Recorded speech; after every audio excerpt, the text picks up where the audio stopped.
My mother-in-law mocked my newborn, saying he looks like a monkey and demanded a DNA test. Let me introduce myself. My name is Jennifer. I always had a feeling that my mother-in-law, Cynthia, didn't like me.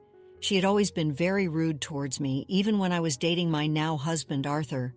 For the longest time, I tried my best to be in her good books. Arthur was close to his mom, and I wanted us to have a good relationship.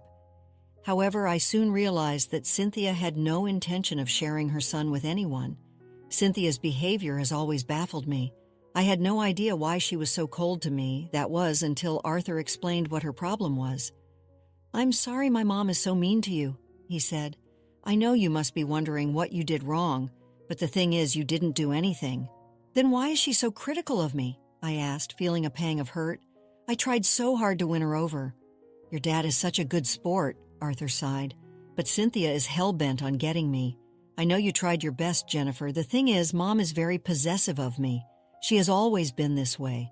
Dad travels a lot for his work and stays out of state most of the time, so Mom has relied on me a lot for companionship. That's why she's so attached to me." "Why didn't she talk with Charlie about the problem?" I asked, referring to Arthur's father. "Dad did try to talk her into moving near his work," Arthur explained. "She didn't want to leave this city. I guess she thought I was enough for her. After a while, she didn't need Dad anymore."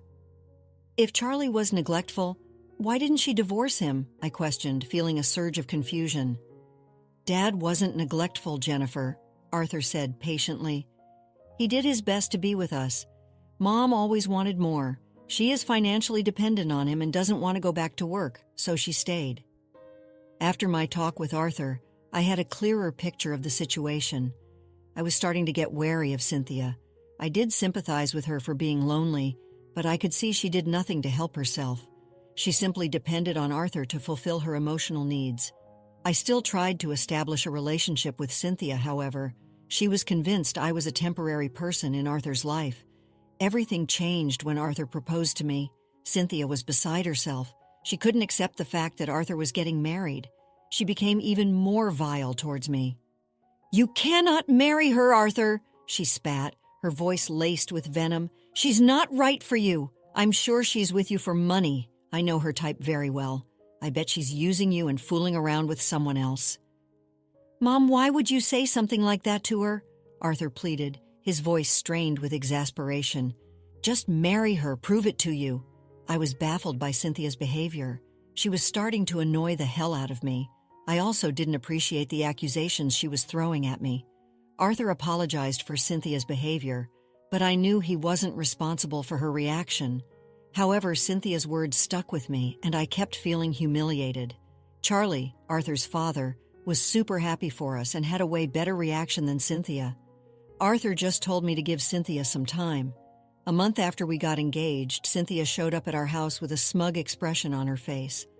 I was pretty confused about what she was doing here. Arthur was home and came down to see what the deal was. Cynthia sat us down and said, "Arthur, remember when I said Jennifer is using you?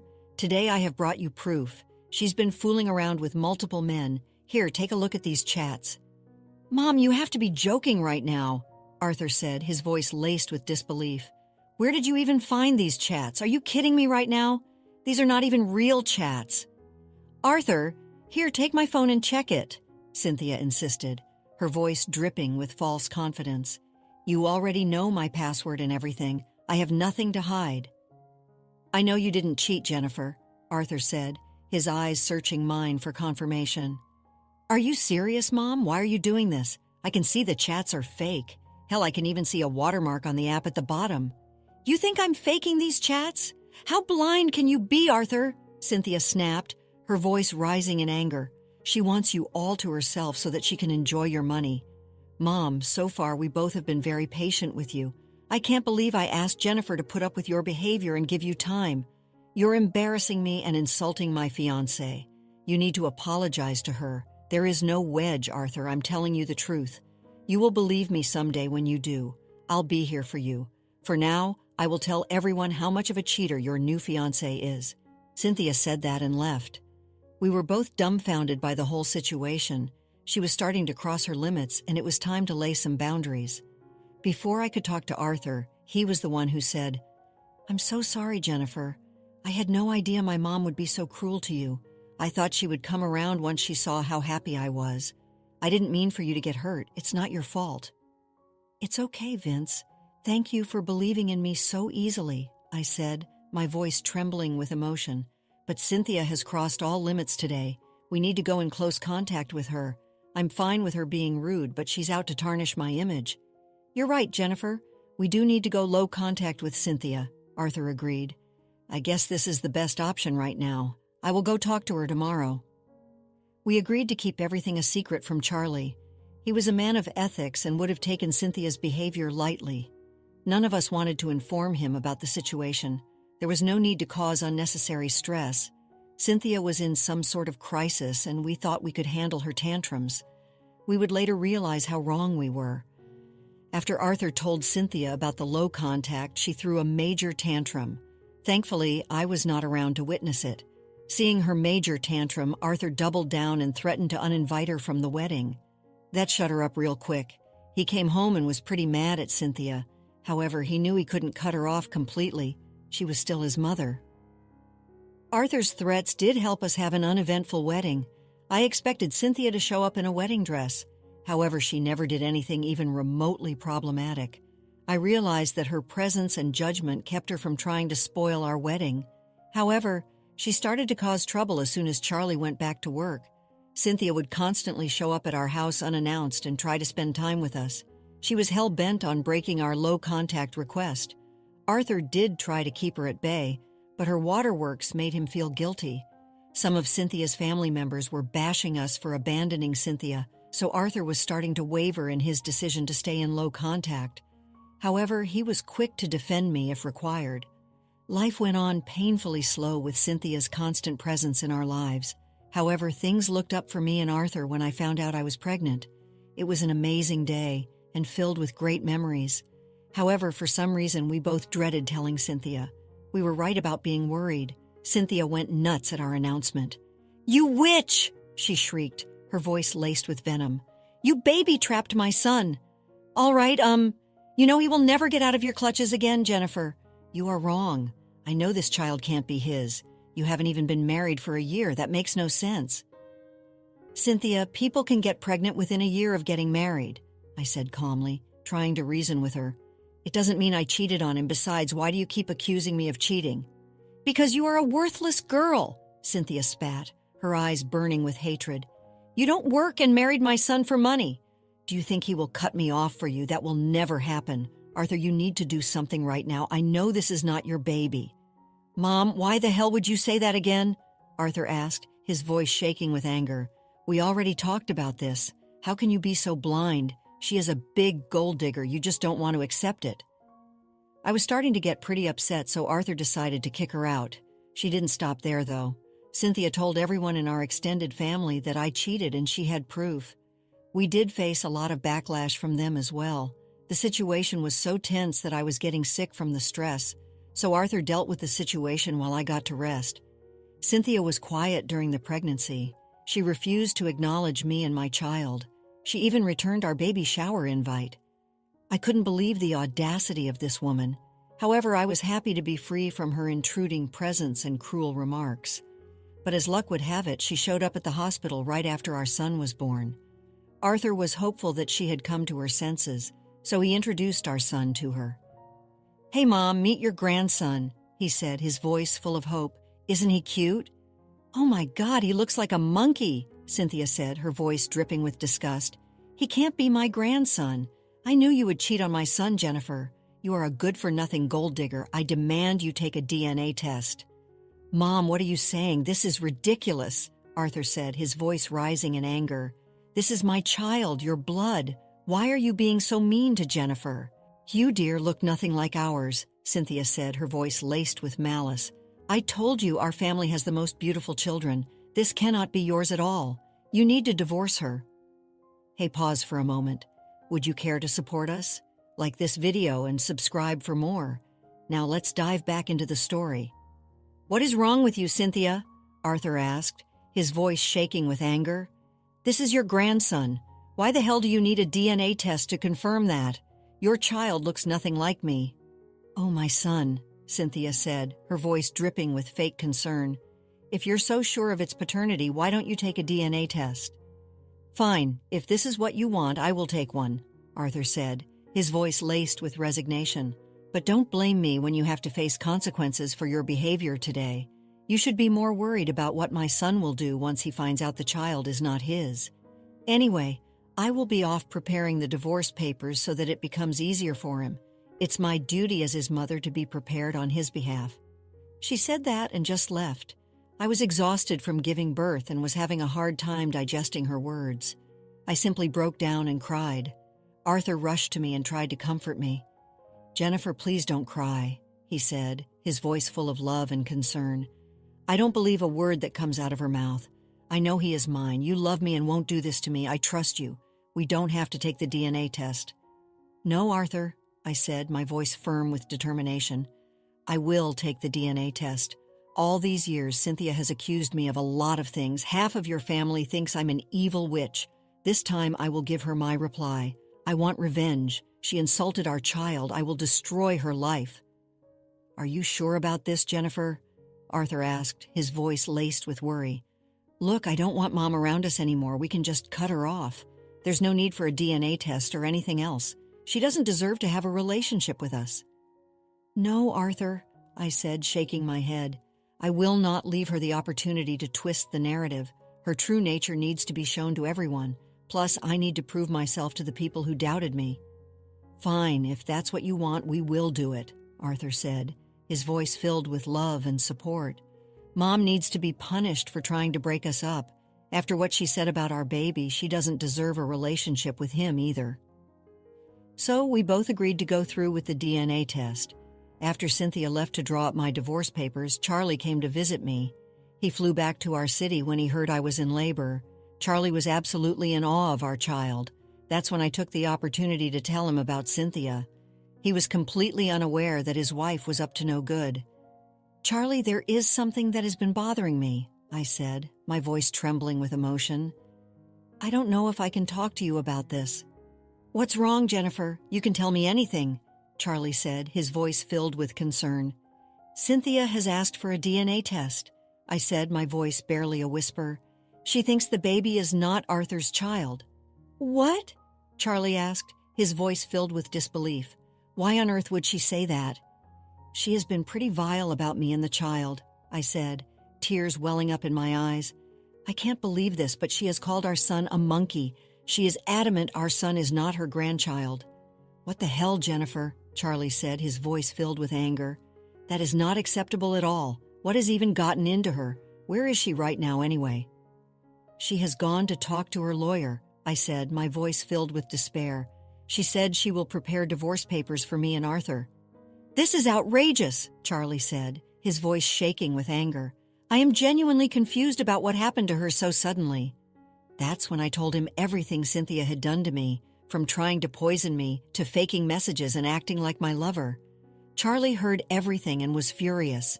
He couldn't believe that his wife could be so evil. Why didn't you guys tell me this before? Charlie asked, his voice filled with regret. It never should have gotten this far. My God, I never knew Cynthia was capable of these things. We generally thought she would change. I believe in giving people second chances. I never knew she would turn out to be a lost cause. Arthur now wants to go no contact with her, I said, my voice filled with sadness. To be honest, I have been thinking about this as well. Jennifer, don't worry, Charlie said, his voice full of support. I support your decision entirely. I believe in your character too. But this entire thing has opened my eyes about Cynthia. I don't think I can be with her anymore. She has gone to draw up your divorce. Well, she is in for a surprise. We ended our conversation there. Charlie spent a long while cooing over his grandchild. I was happy to know that at least one of his grandparents loved him all the same. I wanted to cry thinking about the name Cynthia called my child. Even Arthur was upset and didn't feel like himself for the rest of the day. Our day was completely ruined, but I knew Cynthia would pay for her actions. We went home with our baby just 2 days after he was born. However, the joy of having a child was clouded by the anxiety of dealing with Cynthia. She had told everyone that I'd cheated on Arthur and had someone else's child. Everyone listened to her and didn't even show up to see the baby. Arthur was heartbroken and pretty pissed as well. We did send samples for the DNA test and showed the receipt to Cynthia. She called me and said, "This weekend everyone will be invited. They need to see how much of a trash you are. Be prepared to be humiliated and divorced. I'm sure my son will leave you when he finds out." "You are seriously going to this extent to humiliate me and my child?" I asked, my voice shaking with anger. "I can't believe this. You're a vile person, Cynthia." "Oh, don't you worry, Jennifer," Cynthia said, her voice dripping with malice. "I will make sure everyone shuns you and kicks you out of the family. Then I will have Arthur all to myself. We will see." "We will be there at the party," I said, my voice firm with determination. "Let's see who gets the last laugh." Cynthia ignored me and cut the call. She was pretty excited to have me thrown out of the family. However, she was in for a surprise. We just had to wait till the results got back. Arthur was pretty supportive of me, but I knew he was sad. Cynthia was being such a bad person. The day of the party arrived pretty soon, and so did the DNA results. Cynthia had booked an expensive venue and planned elaborately to celebrate my humiliation. Everyone who saw me stayed away. No one even asked about the baby. I left my son with my sister at home ahead of time, feeling things wouldn't go down well if I wanted to keep him safe. The party started, and even Charlie was there. He kept quiet about the allegations and was waiting for me to do my thing. When the last person finally arrived, Cynthia said, "Thank you for coming. I organized this party to show how much of a gold digger Jennifer was. I always knew she was with my son for his money. Then she managed to baby trap him with someone else's child." "That is not true at all," I said, my voice firm with anger. "Why are you so adamant that I cheated on Arthur?" "I know all about your extramarital affairs, Jennifer," Cynthia said, her voice dripping with venom. "It's a shame Arthur refused to believe the proof I sent." "That's because he knew I never cheated," I said, my voice shaking with anger. "Your accusations are baseless." "Oh, we will see about that," Cynthia said, her eyes burning with hatred. "Arthur might be blinded by you, but he won't be after today. I have prepared the divorce papers for him. Show us the DNA results and we will see what he does. Prepare to be divorced, woman Jennifer. Let's see what the results are, shall we?" With that, I showed everyone what was in the DNA results. They were shocked to see that my son was 100% Arthur's boy. Everyone started to loudly express their frustration at Cynthia. Cynthia simply looked disbelieving at the results. No, that's not possible," she said, her voice filled with disbelief. I am sure of it, who the real father is." "Cut it out, Mom," Arthur said, his voice filled with anger. "I am the real father of the baby. I got the DNA test myself and submitted the samples. Hell, I even chose the clinic so you wouldn't accuse Jennifer of bribing them. You have crossed a line this time. There must be something wrong." "Arthur, you have to believe me," Cynthia pleaded, her voice filled with desperation. "This witch is poisoning you against me." "That's enough, Cynthia," Arthur said, his voice filled with finality. "Since I married Jennifer, you have done all sorts of things to taunt her. Because of you, no one even showed up to see our baby. Everyone thinks she is a bad person. This is all because of you. I don't want a relationship with you anymore. You will never see my son after today." "Arthur, don't leave, please," Cynthia begged, her voice filled with desperation. "You have to believe me. This witch is poisoning you against me." "That's enough, Cynthia," Arthur said, his voice firm with determination. "I see that you have gone to great lengths to spoil Jennifer's reputation. You took advantage of the situation while I was gone. I never punished you for your evil schemes, but I won't put up with it anymore. I am divorcing you. Here are the papers. I had them prepared while you were busy making divorce papers for Arthur and Jennifer." No, you can't divorce me," Cynthia screamed, her voice filled with panic. "This is not happening." "Charlie, don't do this," Cynthia pleaded, her voice filled with desperation. "And I want you out of my house as soon as possible. Remember that you signed a prenup and won't get anything from me. You are on your own from now on." "Charlie, I have nothing," Cynthia cried, her voice filled with despair. "Please listen to me." Cynthia tried to talk to Charlie while everyone jumped in to berate her. They also tried to talk to us and apologized. We simply turned around and left. Everyone was quick to abandon us when Cynthia accused me of cheating. We needed time to decide if we wanted them back in our lives. We told them just that, and it only made everyone even more mad at Cynthia. After the party, Things took a 180-degree turn for everyone. Cynthia was being disowned by everyone around her. Even her friends didn't want to associate with her. Family members reached out to us and apologized for their behavior. They begged us not to cut off access to our child and said they had cut off Cynthia for good. We asked them for time because we were pretty exhausted by Cynthia's antics. Charlie also promptly kicked Cynthia out and cut off access to their money. He instructed their family lawyer not to communicate with Cynthia or help her out. Cynthia came to our house begging Arthur to forgive her. She cried about how she was about to be homeless and penniless. Charlie was hell-bent on divorcing her. Arthur wanted nothing to do with her as well. He was deeply saddened by what Cynthia had done to me and our child. We took a break from everything and decided to focus on our new family. Charlie visited frequently and was a star grandpa. The baby is doing well, and I am recovering fast. Arthur is still sad about his mom, but refuses to forgive her ever. We were able to delete her toxic presence from our lives and are much happier now. Let's conclude the story shortly. Cynthia's manipulative schemes backfired spectacularly. She lost her husband, her family, and her son's love and respect. She was left alone, facing the consequences of her actions. Jennifer and Arthur, however, emerged from the ordeal stronger than ever.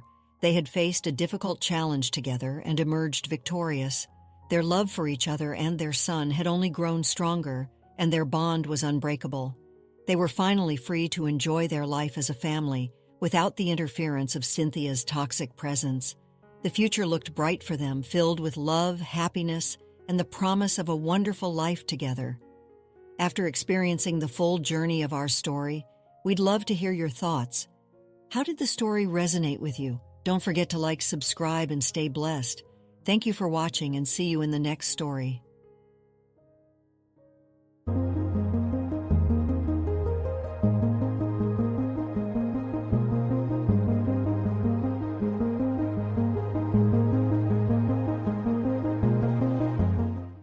All right, everyone's presentations are done.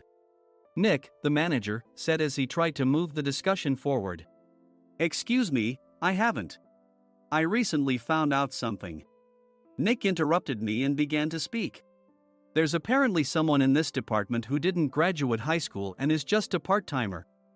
Meetings should be for employees only. Absolutely right. His lackey, Mike, of course, agreed with Nick. I'm leaving. After leaving the meeting room, I started to shut down my computer. I noticed that an email had arrived, not in my personal inbox, but in the company's shared email. Thinking, there's no point in speaking up, no one will listen, I went home quietly. The next day, I heard a commotion from Nick's desk. He was staring at his computer screen, his face pale. Nick! Is something wrong? Mike looked at the screen with him. And he turned even paler than Nick. Why is he so angry? Knowing the reason for Mike's distress, I thought to myself, serves them right. My name is Adam. My mother passed away when I was in the 9th grade, and I was raised by my father. Well, you could hardly call it being raised. After my mother passed, my father changed. He drowned his sorrows in alcohol, and though he still went to work, he squandered our living expenses on horse racing. Because of that, I had to start working part-time as soon as I entered high school. Every month, I went to the convenience store with bills in hand that couldn't be auto-deducted from my father's account. Even though I endured it because I didn't want to be alone, I reached my limit in my 2nd year of high school and dropped out. I found a live-in job at a distant inn. Thank you for everything. The day I left home, my father, still staring at the TV, spoke. Take care. That was our last conversation. Back then, 18 wasn't the age of majority, so I needed my father's permission to work, and I couldn't hide my place of employment. Yet, my father never visited me even once. I kept working just to survive, and before I knew it, I was 42. Years of hard work paid off, and I was transferred to the headquarters. I was thrilled to be recognized by the company, as I thought I'd be working in the field until retirement due to my lack of formal education. Listen up. Our work can change the future of our employees. Don't drag us down. On my first day after the transfer, Nick, dressed in an expensive suit, spoke sternly. There was a reason for this. Our inn was located in a prominent tourist destination, known so well that everyone in the state could sing its commercial jingle. At its peak, We had 5 locations within the state. But that was long ago. Due to financial difficulties and aging facilities, only the place where I had worked for many years and the original establishment remained. I was prepared to lose my job anytime, but now there was a glimmer of hope. With the rise of social media, the tourist area where the inn was located started gaining attention again. Depending on how hard the sales department, where I was transferred, worked, we could either thrive or be forced to give up this prime location to the new hotel chains continuously popping up. For Nick, who had switched careers from another industry to strengthen our sales, this was a battle he couldn't afford to lose. I understood why he had to be strict. "I will do my best." Nick sneered at my enthusiastic declaration. "Did you not hear what I said?" "I'm sorry." I thought I was listening carefully. Out of habit from years of customer service, I apologized reflexively, though I had no idea what had offended him. Someone was watching me with a smirk. In this department, there are those who are expected to excel and those who have been shoved here because they have nowhere else to go. You are the latter. It was Mike, the section chief. He's 7 years younger, at 35. But he was called to headquarters much earlier than I was and had been moving around within the headquarters ever since. I'm not jealous, but I can't accept that he's my boss. Graduating from a prestigious university, he has an unusually high pride and caused many problems as a newbie, making things very difficult for me when I was the front desk leader. When I found out Mike was transferred to the sales department a month before me, I was disheartened. Mike is right. With just a middle school diploma, there's not much you can do. Don't even think about achieving results. As if I didn't exist, Nick remarked, "I'm thirsty." Mike eagerly ran to the coffee maker. It seems Mike is Nick's lackey. I regretted being happy about my transfer to headquarters, wishing I had stayed on site forever. Send a direct mail to every company on this list by the end of the day. Nick only assigned me tasks that even a new graduate could handle. What? There are over 1,000 companies. You want me to send to all of them by today? Yes, if you and your fellow misfits split the work, even those with nowhere else to go should finish by today. I glanced at the employees typing away expressionlessly. They were worn out from customer service, only thinking about leaving on time, or were women reassigned after having children, with zero motivation for work. Even Sam, a new graduate from the same university as Mike, who was supposed to be among the expected achievers, had no enthusiasm for the job, having joined the company wanting to do customer service. "I don't care what they say, I plan to quit any time," he said. Only Nick and Mike were highly motivated, making all the decisions between the two of them. I originally only wanted to work at the inn to survive and had no particular attachment to this job. I swallowed my words, thinking I had no right to reprimand them. About a month after the transfer, Nick told us with a frustrated look, "To commemorate the 50th anniversary, we've decided to create a plan exclusive for one group per day." Originally, Mike and I were supposed to come up with it, but our president, Mr. Thompson, insists on hearing everyone's opinions. "So, you all get a chance." As Nick explained, Mike began handing out prints. "Make sure not to embarrass Nick. If your ideas are half-baked, you'll have to redo them." It seemed that they had printed his handwritten notes by Mr. Thompson, which included several questions and a section for free responses. It made sense why Nick had to seek our input, given that all responses had to be submitted to Mr. Thompson. We were given a week to think about it, and a meeting was scheduled to compile our ideas. My plan is to let guests enjoy both the old and modern America. Nick began the presentations. Guests would watch a master confectioner at a nearby traditional sweet shop make sweets in front of them. The welcome drink would be premium tea in a bottle. Nick's plan was certainly attractive. After his presentation, Nick called on us to present in the order we were seated. Just as I stood up for my turn. "All right, everyone's presentations are done." "Excuse me, I haven't. I recently found out something." Nick interrupted me. "There's someone in this department who didn't graduate high school and is just a part-timer." He was likely talking about me. I joined the company as a part-timer and was made a full-time employee when I turned 20. That was 20 years ago, so Nick and Mike probably had no chance to know until recently. Meetings should be for employees only. Absolutely right. After that, Nick kept creating opportunities to solicit everyone's opinions, purposefully excluding me from speaking. The meeting unexpectedly heated up and went past the scheduled end time. A few people asked to leave, and the discussion continued with the remaining few.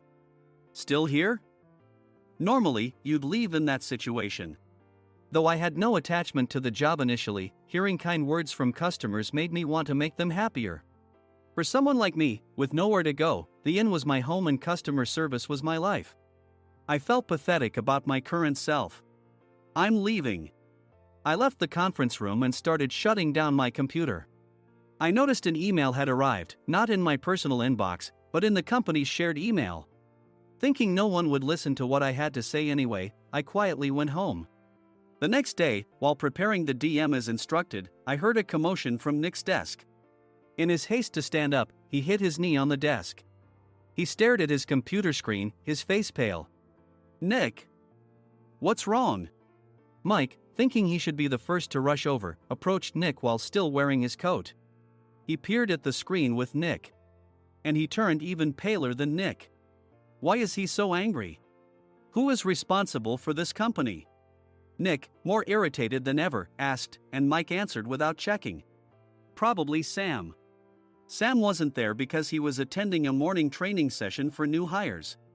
Nick gave up on getting angry and returned his gaze to the screen.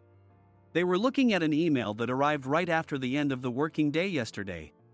Apparently, no one, including me, had checked it before leaving.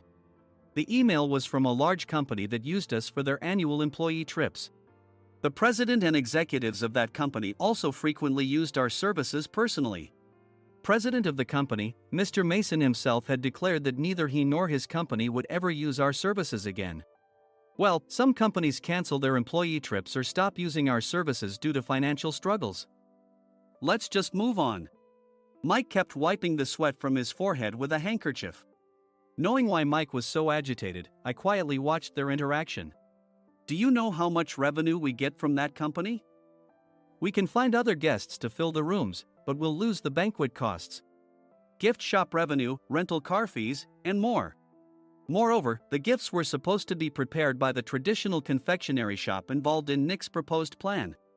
If it's known that we incurred such a huge loss at this critical time, Nick's position in the company would be jeopardized. Nick took a deep breath, seemingly trying to calm himself. All right, Mike. Go to New York right now and apologize to Mr. Mason. What? You're coming with me, right? I have urgent work to do. I trust you, which is why I'm entrusting this to you. Please. Mike, believing Nick's sincerity, agreed with a determined look on his face, saying, yes. That's Nick for you. Even if Mike went to apologize, Nick would shift all the blame onto him if the client didn't change their mind. Well, it was Mike's fault to begin with, so it served him right. About 3 hours later, Sam answered a call from somewhere and repeatedly apologized, saying, I'm very sorry. Everyone watched to see what was happening. After ending the call, he informed Nick with a weary tone. When Mike arrived at the client's company, he only made things worse, further infuriating Mr. Mason. He was demanding, get his boss here immediately. It was no wonder Sam was exhausted, dealing with such a call right after returning from training. What is that idiot doing? All right, Adam, you're coming with me. If sacrificing Mike didn't work, then I must be next. Normally, I'd want to refuse at all costs, but I saw an opportunity in this situation. If I can be of assistance, I'd be happy to join you. I obediently followed Nick, and we flew to New York. When we introduced ourselves at the reception, it became clear how serious the situation was. As the receptionist personally escorted us to the president's office. Angry voices leaked through the door, making both Nick and me uneasy. Excuse me. I'm Nick, the supervisor. I understand my subordinate has caused you trouble, and I deeply apologize. Nick, with his experience in the corporate world, knew enough to offer an apology before excuses. However, his customer service skills left much to be desired. I sighed as I saw Mike trembling like a small dog in the corner of the room. What kind of training are you giving your subordinates? Mr. Mason glared at Nick with a red face. The intensity of his gaze made even Nick take a step back. Regrettably, I joined this company only 2 years ago and was unaware of Mike's issues. I should have identified his shortcomings sooner. Indeed. I should have realized sooner. No sensible person would come to apologize and then give a lengthy presentation on the drawbacks of not using their in. Nick froze, his mouth slightly open. Suspecting the worst, I picked up the documents that had fallen to the floor.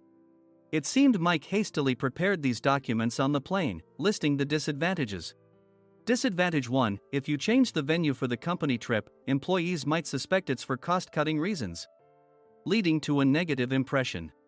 Reading it aloud half-jokingly, Nick snatched the papers from my hand and checked the contents with a furious expression.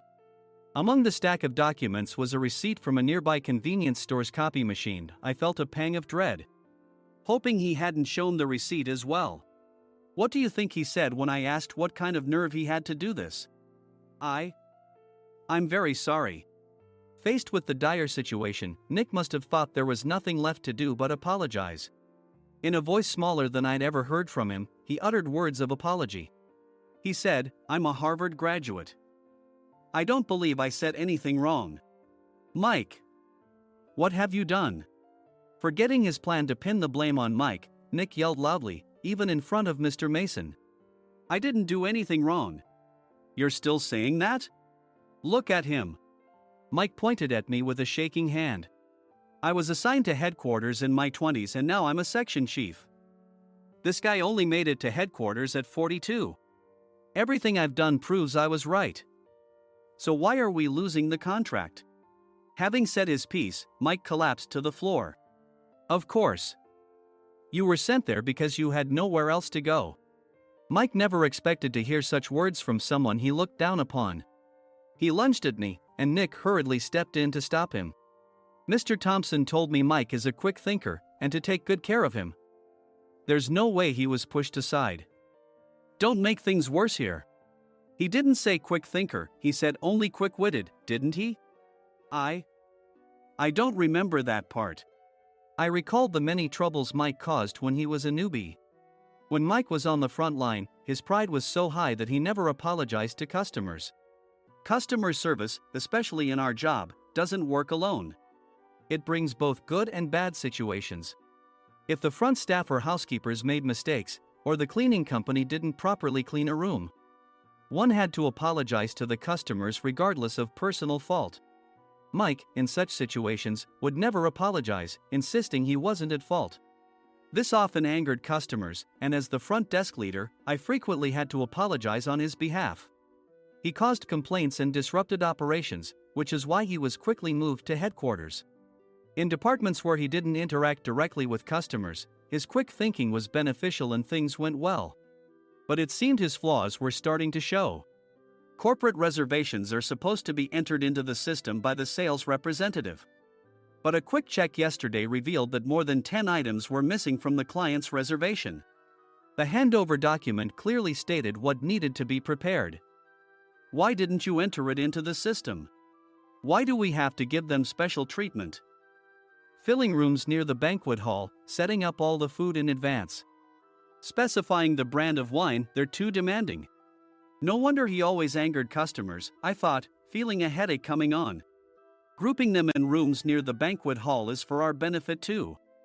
It makes it easier for the staff to set up beds and serve breakfast since everyone's schedule is synchronized. As for the other requests, Mr. Mason suggested them to lighten our load. I didn't know that. Nick finally seemed to realize that Mike was the one who had angered the client. What did you say to them? I just told them we wouldn't give them special treatment anymore. We shouldn't waste effort on things that don't bring in money. I was utterly exasperated at his lack of understanding of customer service. Of course, we shouldn't comply with unreasonable demands. But carrying over successful practices from past stays makes customers feel remembered and enhances their experience. Good memories encourage repeat visits. That's part of our job. I looked down at Mike, who was sitting on the floor. In our job, nothing is a waste. Mr. Thompson likely moved you to the sales department, hoping you'd finally understand this. How do you think he feels now that you've failed to meet his expectations? Mike, tears in his eyes, fled the president's office. I was amazed he still hadn't apologized. You have it tough, Adam. It's okay, we're all employees of the same company. I deeply apologize for this disrespectful incident. Especially after all the care you've shown us. If it weren't for you, Adam, I really would have stopped staying here. When I heard you were moving to the sales department, I was willing to reconsider if you handled it. Seeing us talk so amicably, Nick's face contorted. Do you two know each other? Adam's service is excellent. I always requested him specifically. Normally, we don't accept specific staff requests, but we made an exception for Mr. Mason, adjusting my shifts accordingly.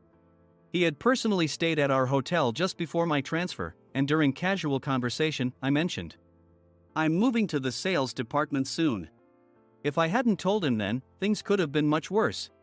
Please continue to take care of us. I look forward to it. On the return flight, Nick awkwardly offered me a can of beer. It's still working hours. Of course, I had no intention of forgiving him for a single beer. Nick might try to pin everything on Mike and avoid any consequences. While pondering this, a startling fact came to light. Nick, the tea bottles for the plan have arrived. I handed Nick a bottle labeled with our inn's name. They look good. What are you talking about? These are plastic bottles. I had assumed we would use the trendy, high-end bottling tea. But what arrived were ordinary plastic bottles of tea with customized labels. The only unique aspect was the label, which had the inn's name, making it look customized. Upon further investigation, I discovered that a substantial amount of money was set to be paid to the tea company. It was priced like bottling tea. Does this plastic bottle really cost $100 each? The tea inside is specially blended for us. The extra cost is for that. Wouldn't it be better to use another tea company? Or is there a specific reason we must use this one? As Nick continued to make excuses, I showed him a printed email. I informed the tea company's president, Mr. Mitchell, that we discovered irregular payments and he confessed. He said you two were high school classmates and planned to split the extra money. That idiot. Why did he confess? That's not important. You should worry about yourself, this could turn into a police matter. Opening the bottle cap, I suggested. How about calming down with this tea? It supposedly has a relaxing effect. Nick drank the tea frantically. In the following days, decisions were made about their fates.